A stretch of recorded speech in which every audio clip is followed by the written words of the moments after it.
You know, the one thing when you live in Weymouth, Massachusetts, you're going to come across animals that you don't normally see in Boston. Let me see if I can show y'all.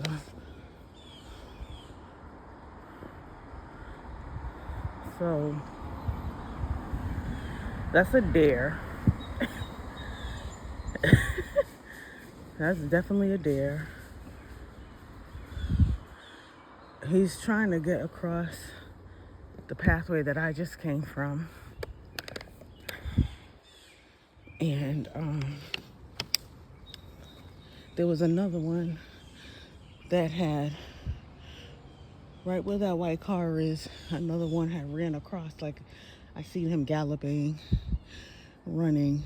So I think the one that I just showed y'all, he's trying to cross that way. But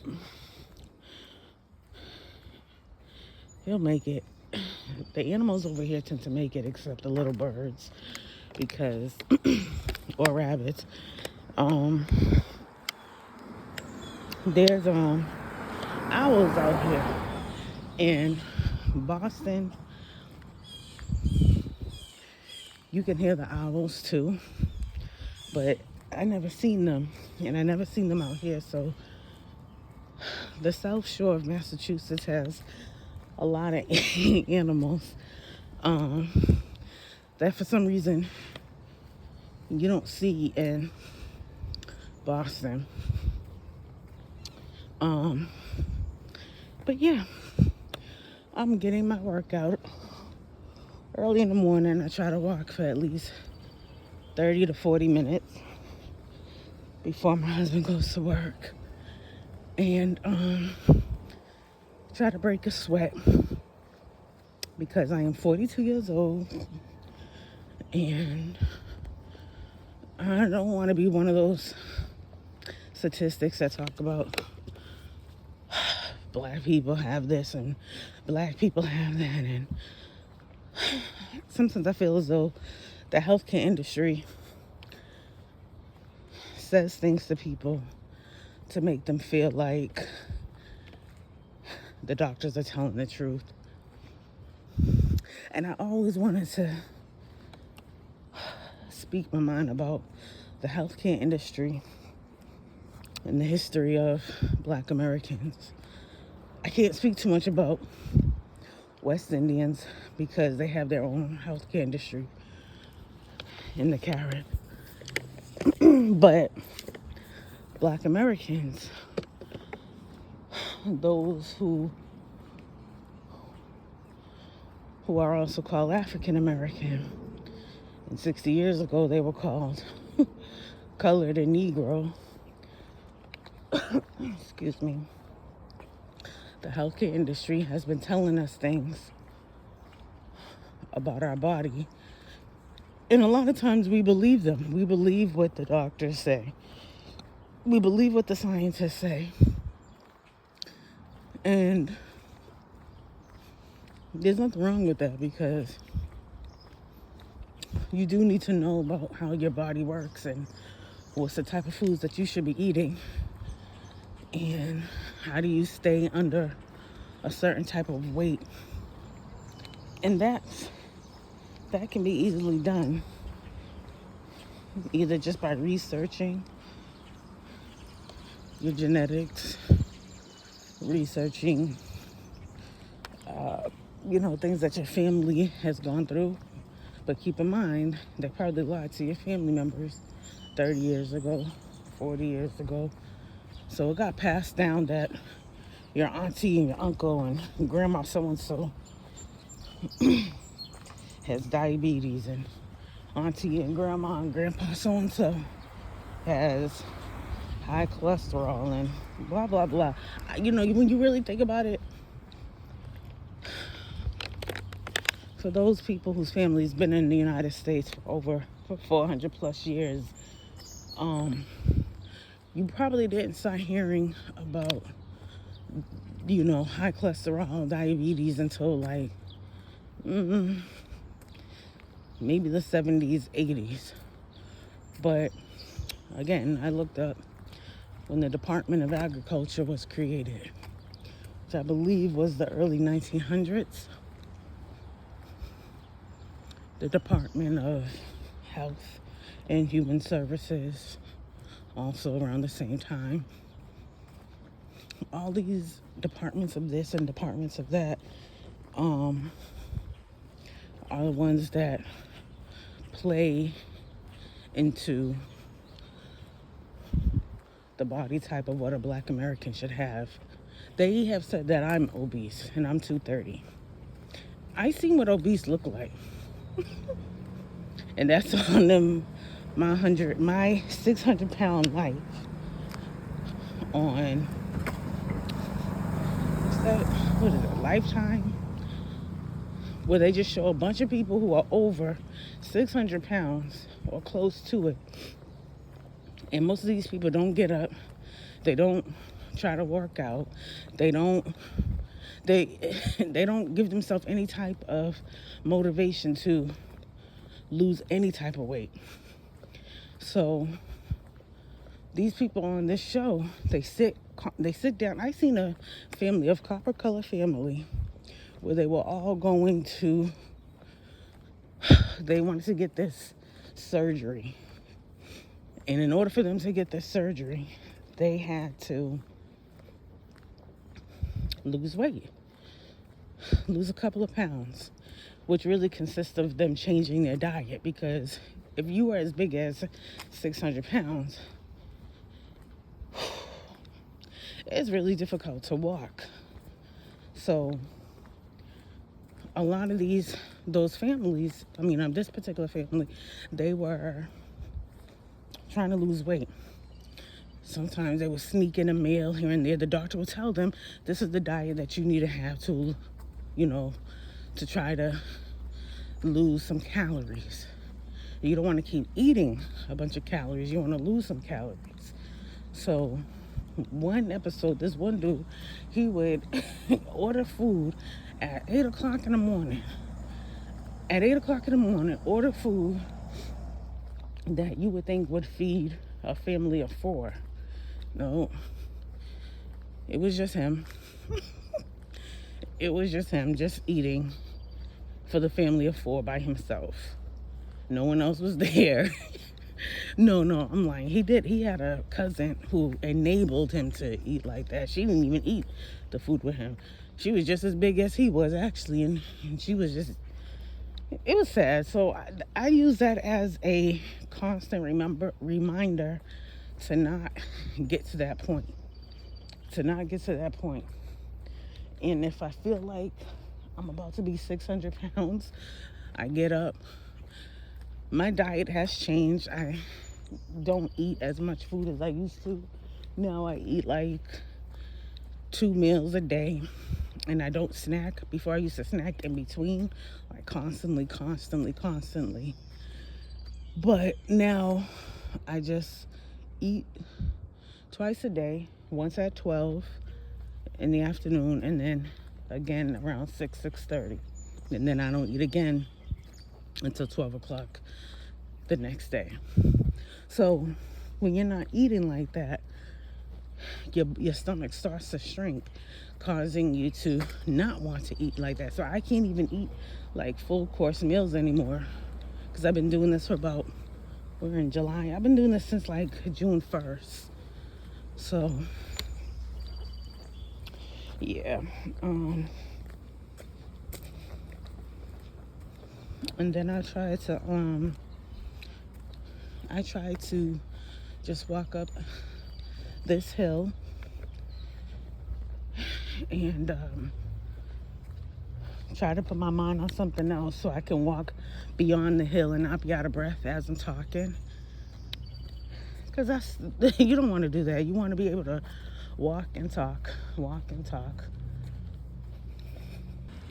So, like I said, I try to gear my channel to history. And I think, in fact, no, I know that there's some kind of weird perception of copper-colored people not knowing their history. And that goes from the United States to the Caribbean islands. I haven't talked too much to people from South America, but I do know a lot of Hondurans. And a lot of times, their story is that their ancestors is from Africa. And that might be true, but a lot of people don't know where they came from. And I think a lot of us just want to know the beginning. We want to know the beginning. We think, okay, because the Bible said in the beginning, God created the heavens and earth. He created animals. He created this one man. And out of that one man came a woman. And out of them two came multiple beings, humans. And so, even with that particular scripture, you have to really sit back and read it for exactly what it says and not trying to interpret it as a spiritual concept, because a lot of Christians don't like to discuss the Old Testament. They think, oh, because Jesus came, that's it. We don't need to talk about, okay, well, yeah, Jesus came, but he also came based off of the story and the lineage of his people. He knew he was the son of David, meaning he was the descendant of David, his great grandfather. He knew that he was a descendant of Noah. He knew that he was a descendant of Abraham. So he knew the stories, of the Bible. And I'm noticing that a lot of people who call themselves Christians only focus on certain scriptures of the Bible to make their point. But y'all gotta answer me this. What happened to us not talking to animals? The Bible was saying that people were talking to animals. It wasn't just Eve who was talking to this being, which by the way, this being wasn't a snake. Per the Bible, the being became a snake or snake-like being after it started talking to Eve. That's when it became a snake. So when it did that,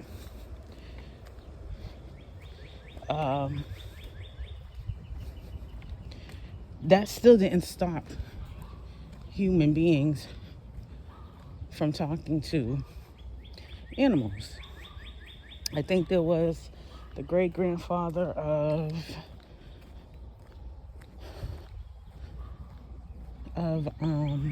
what's his name? Was it Noah? No, Jacob. I can't remember what his name was, but it started with the A, not Abraham. He was talking to a donkey, and the donkey was talking to him. Like, he could hear the donkey, and the donkey was talking to him. Like, now we don't really, when you talk to animals, you kind of know what they're saying, but they're not, like, speaking English to you. So, back to my original point, a lot of us want to know exactly where we came from. Like, did we come from here? Did we come from there? I don't think you're ever going to get to the cream of the crop of the beginning of your family tree. I think you're just going to get to parts of what God wants you to know. And you could do your best to take it a step further, but I know that Um, on all the sides of my family, on my mom's side, my dad's side, everyone came from America, the Americas. And the more research you do, you're gonna find out that this was an old continent. It was here a long time ago, before it became called America. It was known as numerous names: Indus Superior, Timerica, or Tamerica.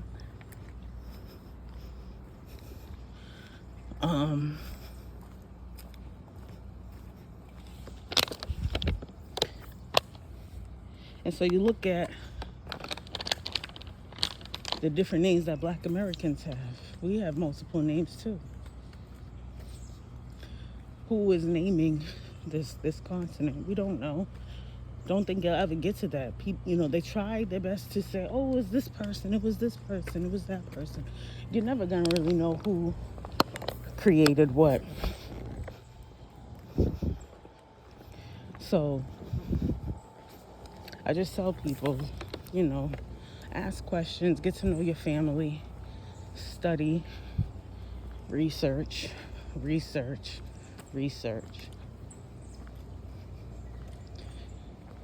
It's very important to know at least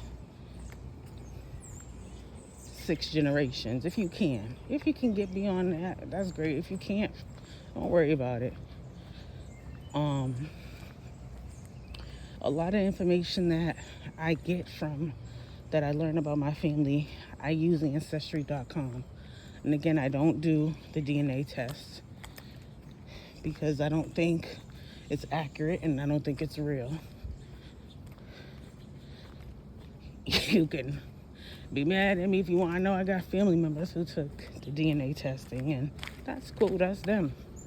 But I'm not about to argue with you because you sent your spit to a lab by a group of people who also created the narrative or assisted on creating the narrative of where melanated people came from. Because you really have to ask yourself, well, no, who are they testing in Africa? They don't never give us Asia. They don't never give us Europe. And when they do give us Europe, it'd be like 20%, which it can't be. I know a lot of Black Americans have heard that they got European blood. And I got a conflict with that theory too, but I'll keep that to myself. So,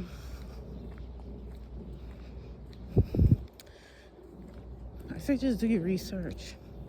You want to take a DNA test, do it. Maybe it will bring you somewhere. I don't know. But I know it I don't believe it. I never did.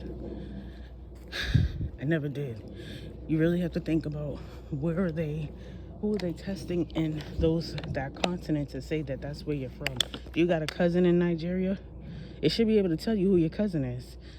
That's what the DNA does. The DNA testing is supposed to pinpoint you to relatives, not to dirt.